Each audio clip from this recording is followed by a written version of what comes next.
মাঝরাতে ইমন তেজের সঙ্গে দেখা করতেই তেজের বাড়িতে এসেছে। ইমন তেজকে ফোন করে বলে, আমি তোমাদের বাড়ির ডাইনিংয়ে আছি, এখনই চলে এসো তেজ। তেজ বলে, এ কি, তুমি এই বাড়িতে ঢুকলে কি করে?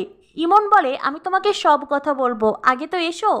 তেজ তখন মনে মনে ভাবতে থাকে, ইমন সুধার সত্যিটা জানে। এখন যদি আমি ইমনের কথা না শুনি তবে ও সবাইকে সমস্ত সত্যি বলে দেবে। না না, আমার ইমনকে থামাতেই হবে। এই বলে তেজ ইমনের সঙ্গে দেখা করতেই নিচে আসতে থাকে।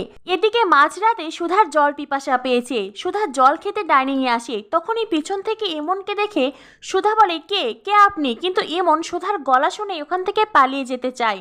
সুধা তখন মনে মনে ভাবতে থাকে, অনুষ্ঠান বাড়ির সুযোগ নিয়ে চুরি করতে এসেছে। সুধাও তখন ইমনকে ফলো করে, ইমনকে ধরে ফেলে আর সুধার হাতে থাকা কাঁসার জগ দিয়ে ইমনের মাথায় মারে একটা জোরে বাড়ি। সুধার হাতের মার খেয়ে ইমন তখন ওখানে বসে পড়ে।